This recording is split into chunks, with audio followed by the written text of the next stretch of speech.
It's a great football city. It has been for a long time. It's probably one of the best football cities in the country. They understand it. They're intense about it. They're very rabid in the following of their teams. And so that had something to do with it, too. You know, we're going into a big-time stadium in a real football city against a school with a very rich football tradition. I think they've got something like 7 or 8 national championships in their heritage. They're going to defeat one of their championship teams in this game. So it's got, you know, all the makings of as we have been discussing, a pretty good challenging environment for take some of these guys into. Well, offensively, the biggest thing they bring, as I said earlier, is a very talented quarterback. That's a tremendous plus for any team coming into the game. You can build your game plan around what the player's done before rather than waiting to see what's going to happen.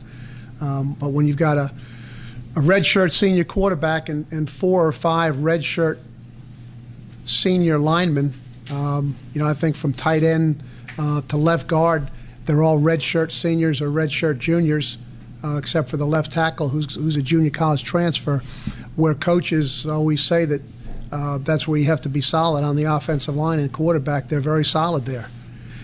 Defensively, they're very solid in the secondary. They're going to really work hard to take your wide receivers out of the game.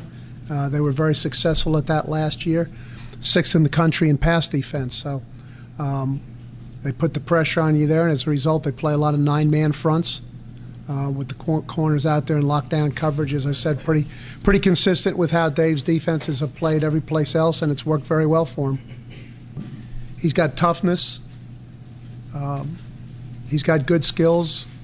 He's kind of a Zeidenberg type player, really, with a Zeidenberg type of record. Josh had a excellent high school record of achievement. Kane also does at Richlands, used to playing in big games. They've got a great program down there.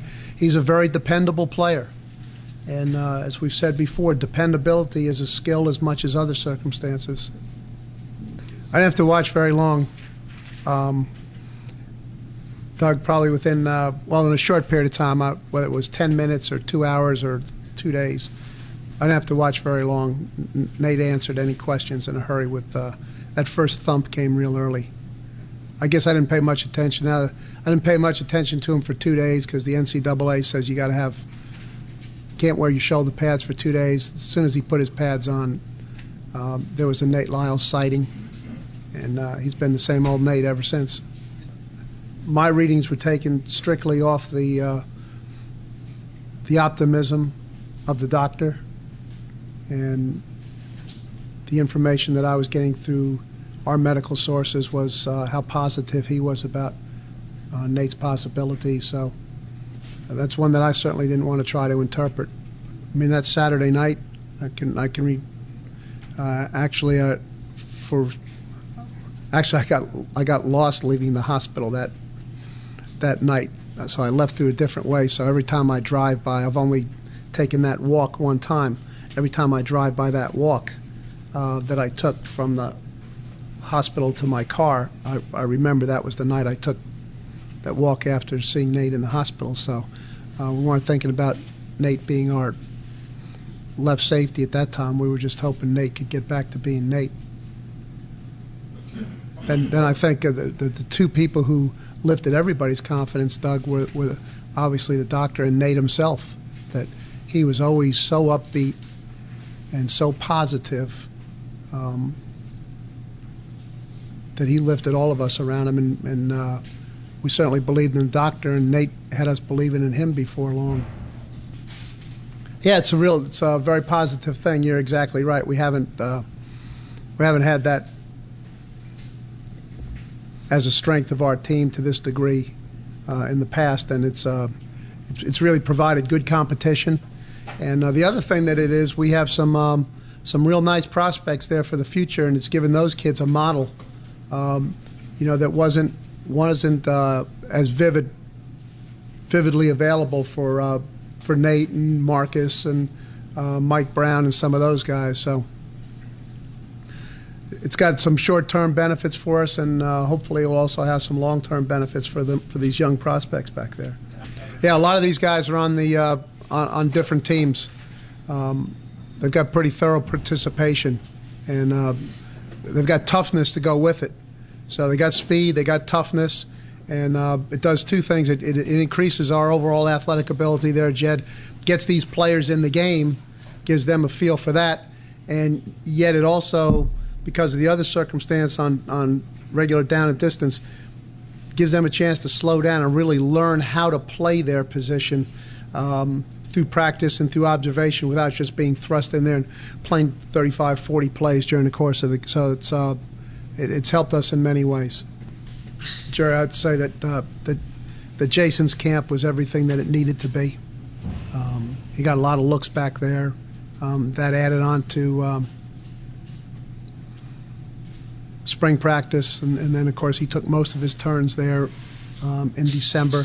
So that's three stretches that he's gotten a lot of looks at the plays and the fields. He's got a nice tempo in how he runs the ball, and I'd say that in that time frame, December, April, and now here in August, that there maybe only been 3 or 4 occasions where he's had to sit down for that day.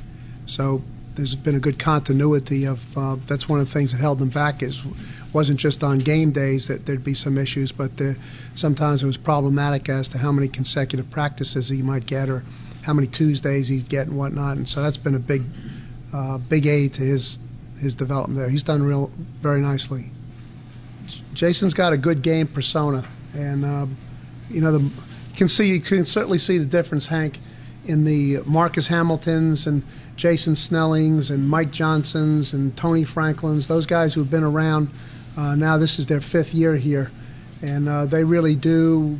They're really good examples of what the veteran player is like compared to those younger players. So you do get a different look on the face of Will Barker and Eugene and Alex Field and Jeffrey Fitzgerald. There's certainly, as with any of us in life, there's got to be a little anxiety level when you do something that you've never done before. Maybe not quite the same as bungee jumping, but it's a little different for them. So that Tony and Marcus and Jason and those guys, they got a pretty good sense of what it's all about. Jeff, I said if we were handing out an award here in training camp, as we did after spring practice, which we don't, which caused everybody to laugh, I said that Jordy Lipsy, you certainly would be a leading candidate to get one. Anybody on the defense? There have been many, but I really didn't think of it at that time. It was just so apparent with Jordy that he certainly had I would say, as good a training camp as any. It doesn't mean it was better than lots of other players, but that's a sizable accomplishment on his part, since he certainly hadn't been in that category in the past.